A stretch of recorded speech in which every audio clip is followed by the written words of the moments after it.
오늘은 창세기 15장의 말씀을 보도록 하겠습니다. 이 15장의 내용은 가나안 땅에 정착했던 이 아브라함이 조카 롯과 이제 헤어져서 살게 되었는데요. 그 당시에 소돔과 고모라로 갔던 이 롯의 지역에 전쟁이 일어나게 됩니다. 그래서 부족 간의 전쟁을 통해서 이 소돔과 고모라가 전쟁에서 패배하게 되고요. 그곳에 살던 조카 롯이 북쪽에 있던 이 연합군에 의해서 끌려가게 됩니다. 그 소식을 들은 이 아브라함이 자신들의 식돌과 종들을 데리고요. 그 전쟁에 나가서 그 적들을 무찌르고 조카 롯을 구해옵니다. 이 일 이후에 가나안 땅에서 아브라함의 지위가 상승되는데요. 그리고 많은 부족 간에 아브라함이라는 존재가 부각이 되는데요. 그 이후에 이제 하나님께서 아브라함에게 나타나셔서 약속하시는 내용, 그리고 하나님께서 아브라함에게 언약하시는 내용이 오늘 본문의 내용입니다. 오늘 이 말씀을 통해서 살아계신 하나님께서 믿음으로 살아갔던 믿음의 조상 아브라함과의 이 언약이 오늘날도 우리에게 그대로 임한다는 것을 깨달을 수 있기를 주님의 이름으로 축복합니다. 15장 1절에 이후에 여호와의 말씀이 환상 중에 아브라함에게 임하여 이르시되 아브라함아 두려워하지 말라. 나는 내 방패요 너를 지극히 큰 상급이니라. 하나님께서 환상 가운데 나타나셔서 아브라함에게 뭐라고 말씀하시냐면 나는 너의 방패가다. 그 말 그렇게 하십니다. 너를 지켜주는 자라 그 말이죠. 너를 지극히 큰 상급이라. 내가 너를 사랑한다 그 말입니다. 하나님께서 너를 귀하게 여긴다 그 말입니다. 그러면서 2절에요. 아브라함이 이르되 주 여호와여 무엇을 내가 주시려 하나이까? 나는 자식이 없사오니 나의 상속자는 이 다메섹 사람 엘리에셀이니이다. 이 아브라함이 자식이 그때까지 없었습니다. 하나님께서 갈대아 우르를 떠나서 어디로 가야 할지 모르는 이 아브라함에게 내가 지시한 땅으로 가라. 가나안 땅으로 가라고 하나님께서 말씀하십니다. 그렇게 하면 순종하면 내가 너를 큰 민족으로 삼겠고 너에게 또 복의 복을 내릴 것이고 너에게 복의 근원이 될 뿐 아니라 너의 자손을 땅에 모래알처럼 많이 주시겠다고 하나님께서 약속하셨습니다. 그런데 세월이 지나도 아브라함은 아직 자식도 없었습니다. 그래서 하나님께서 약속하신 게 내 종을 통해서 난 자식이 아니면 내 종이 내 자식이 되는가 아마 그렇게 생각할 수도 있지 않았겠습니까? 그래서 하나님 나에게 아직도 자식이 없습니다. 이 종이 내 자식입니까? 그렇게 말한 거죠. 그랬더니 하나님께서 또 말씀하십니다. 3절에 아브라함이 또 이르되 주께서 내게 씨를 주지 아니하셨으니 이 집에서 기른 자가 내 상속자가 될 것이니이다. 여호와의 말씀이 그에게 임하여 이르시되 그 사람이 내 상속자가 아니라 내 몸에서 날 자가 내 상속자가 되리라 하고 네 생각대로 네가 자식이 없다고 해서 네 종이나 네 가족 가운데 네 종들 가운데 자식을 너의 자식으로 삼는 게 아니라 네 혈육, 네 핏줄을 통해서 낳는 자식이 있을 거다 그 말이죠.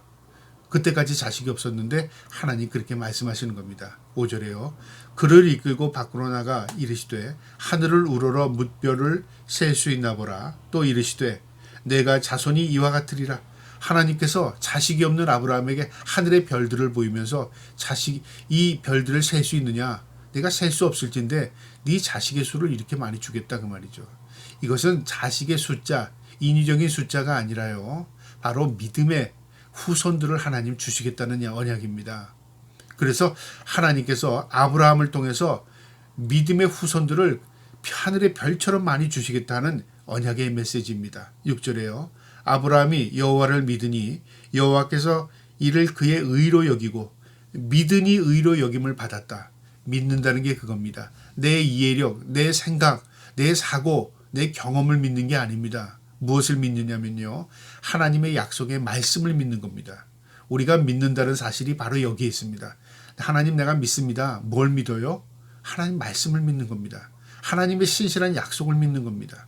아브라함은 그 말씀을 믿었답니다. 내 생각대로 내 사고대로 생각하지 않고 하나님이 주신 그 말씀을 믿은 겁니다. 7절에 또 그에게 이르시되 나는 이 땅을 내게 주어 소유를 삼게 하고 너를 갈대아인의 우르에서 이끌어낸 여호와라.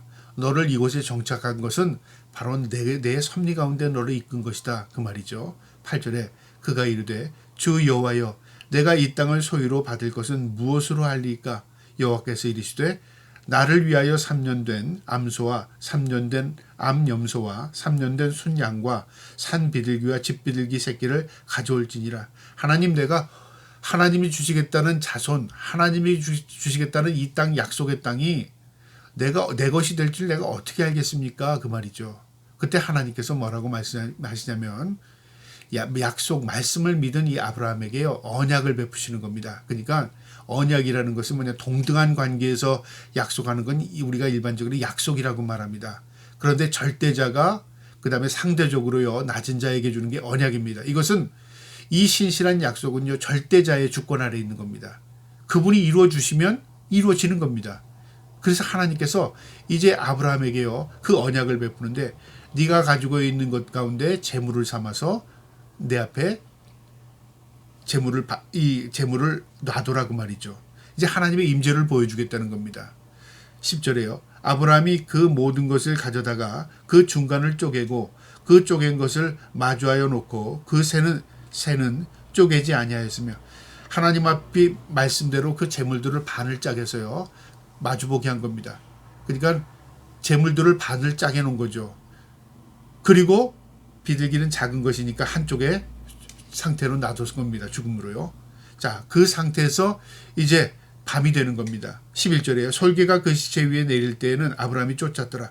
낮에 이 일을 해놓으니까 솔개들이 그 죽은 시체, 그 재물 안에 달려들지 않겠습니까? 그러니까 그걸 쫓던 겁니다. 그러면서 밤이 되었지만 하나님이 나타나지 않는 겁니다. 12절에요. 해질 때에 아브라함이 깊은 잠이 임하고 큰 암흑과 두려움이 그에게 임하더니, 밤이 되도록 하나님의 임재가 없었는데요 캄캄한 밤이 된 겁니다. 13절에 여호와께서 아브라함에게 이르시되 너는 반드시 알라. 내 자손이 이 땅에서 계기되어 그들을 섬기겠고 그들은 400년 동안 내 자손을 괴롭히리니. 하나님께서 캄캄한 밤에 나타나셨습니다. 무엇으로 나타나시냐면요 불로 나타나셨습니다. 그래서 불은 임재, 하나님의 상징을 의미하는데요 우리가 성령의 불을 그렇게 말하잖아요. 하나님의 임재가 이 재물 앞에 나타난 겁니다. 재물은 헌신입니다. 하나님 앞에 드림이죠. 그러니까 그가 하나님 앞에 그 재물을 통해서 헌신의 모습으로 하나님을 기다리고 있었습니다. 하나님께서 캄캄한 밤에 나타나셔서요 이제 그에게 예언의 말씀을 주시는 겁니다. 너는 알아들어라. 알라 그 말이죠. 네 후손들이, 자손들이 이방에서 계기되어 그들을 섬기겠고, 그러니까 너희가 종이 될 것이다. 이방의 종이 될 것이다. 그들을 400년 동안 네 자손을 괴롭히리니 400년 동안 종이 되어서 네 자손들이 그곳에 괴롭힘을 당할 것이다. 자, 그런데요 이 말씀이 무엇을 의미하냐면요 이 후손 누구냐면은 야곱의 자손들, 그러니까 야곱의 열 아들이 어디로 들어가냐면은 애굽으로 들어갑니다. 그래서 애굽에서 종살이 하게 되잖아요. 처음엔 종살이가 아니었죠. 처음에는 요셉이 국무총리가 되어서 부름을 받고 그곳에 들어갔습니다. 그 이후에 세월이 지나면서 그들이 이 애굽의 왕이요 유대인들을 종 삼은 거예요. 그래서 이 유대인들이 그것을 괴롭힘을 당했는데요. 놀라운 사실은 괴롭힘을 당해서 그들이 소멸된 게 아니라 이 야곱이 들어갔을 때, 자식들과 들어갔을 때는 72명이 들어갔습니다. 자기 자식들, 그 다음에 후손들 다 데리고요. 그런데 그 애굽에서 출애굽할 때 나올 때는 얼마나 인구가 늘어나냐면요 250만 이상으로 늘어났습니다. 72에 250만, 몇 배로 증가한 거죠. 어마어마한 숫자로 이 민족이 부풀려진 겁니다. 그리고 그들이요 힘을 갖게 된 겁니다. 그리고 하나님에 대한 의식을 갖게 된 겁니다. 하나님 그렇게 하시겠다 그 말이죠. 축복이란 건 뭐냐면요 온실 안에 화초처럼 자라는 게 축복이 아니라요 광야와 같은 곳에서도 생명력을 갖는 게 축복입니다. 400년 동안 내 자손을 괴롭히리니 14절에 그들이 섬기는 나라를 내 징벌하시며 그 후에 내 자손이 큰 재물을 이끌고 오리라. 너희를 괴롭혔던 그 민족을 하나님 징벌하신답니다. 10가지 재앙을 내리시죠. 그리고 모세를 통해서 이스라엘 민족을 출애굽 이끌어내시죠. 15절에 너는 장수하다가 평안히 조상에게 돌아가 장사될 것이요 너는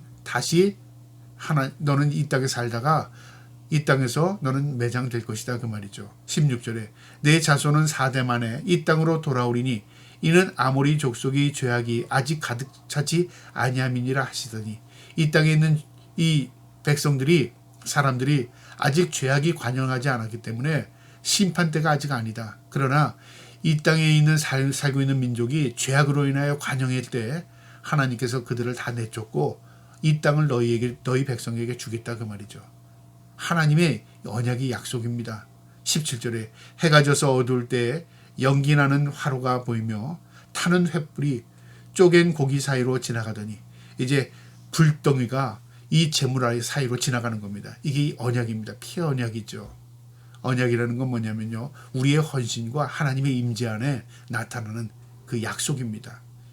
이 하나님의 임재가 나타나게 되고요. 18절에 그날의 여호와께서 아브라함에게 더불어 언약을 세워 이르시되 내가 이 땅을 애굽 땅에서부터 그 큰 땅 유브라데까지 내 자손에게 주리니 곧 겐 족속과 그리스 족속과 감몬 족속과 헷 족속과 브리스 족속과 르바 족속과 아모리 족속과 가나안 족속과 기르가스 족속과 여부스 족속과 땅이니라 하였더라. 하나님께서 이 가나안 땅에 사는 많은 족속들을 하나님께서 다 내쫓고 너희가 이 땅에 정착할 수 있도록 하나님께서 이 땅을 너희에게 주리라 약속하는 겁니다. 이것이 아브라함에게 주신 하나님의 언약이었습니다. 아브라함이 그것을 믿고 그곳에 정착하게 된 거죠. 그리고 그 이후에 하나님의 말씀대로 이스라엘 민족이 번성하여서 다시 이 땅에 돌아와서요. 이 땅에서 나라를 세우게 되는 것입니다. 하나님의 말씀은 신실하십니다. 우리가 그 말씀을 믿고 살면요. 말씀대로 우리가 하나님의 은총을 입게 되는 것입니다. 저와 여러분이 그 말씀 붙들고 신실하신 그 하나님의 약속, 그 말씀을 믿고 살 수 있기를 주님의 이름으로 축복합니다. 아멘.